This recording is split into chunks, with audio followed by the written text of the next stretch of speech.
नमस्कार मंडळी. टेलिव्हिजनवरील काही मालिका संपल्या तरी त्या वर्षानुवर्ष प्रेक्षकांच्या मनात राहतात. मालिका आणि मालिकेतील कलाकार हे प्रेक्षक कधीच विसरत नाहीत. बऱ्याचदा एखाद्या मालिकेतून अचानक एखाद्या कलाकाराची एक्झिट दाखवण्यात येते किंवा ते कॅरेक्टर मरतं किंवा ते बाहेरगावी दाखवण्यात येतं. तर असाच काहीसा प्रकार झी मराठीवरील गाजलेल्या रात्रीचं खेळ चाली या मालिकेतील वच्ची हे कॅरेक्टर साकारणाऱ्या अभिनेत्रीच्या बाबतीत झालं आहे.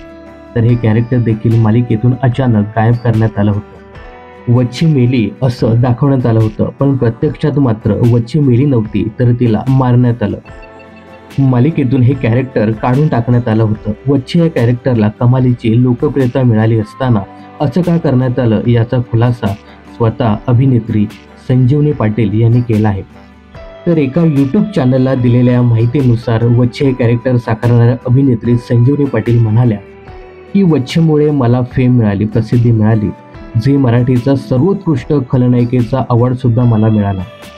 पुढे वच्ची म्हणाल्या की या कॅरेक्टरमुळे मला बऱ्याचशा मालिका मिळाल्या, परंतु त्यांचं बजेट 3-3.5 हजाराच्या पुढे गेलंच नाही.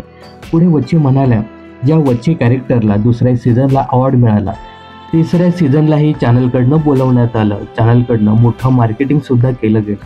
वच्ची इज बॅक, वच्ची परत येते, ती परत येत आहे. मग ती परत आल्यानंतर परत सगळ्यासारखी गणितं का जुळली गेली नाही. मी एक्स्ट्राचे पैसे मागितले, त्यामुळे माझं कॅरेक्टरच मारून टाकण्यात आलं, हे कॅरेक्टरच बंद केलं. तर मंडळी, रात्रीचे खेळ चाली या मालिकेत वच्ची हे कॅरेक्टर साकारणारी अभिनेत्री म्हणाली, मी माझ्या भूमिकेसाठी एक्स्ट्राचं मानधन वाढवून द्या असं सांगितलं. यावेळी माझी भूमिकाच मारून टाकण्यात आली. तर असा अनुभव वच्चीलाच नाही तर बऱ्याचशा कलाकारांना आलेला आहे. तर याविषयी तुम्हाला काय सांगायचं हे कमेंट्स करून नक्की सांगा.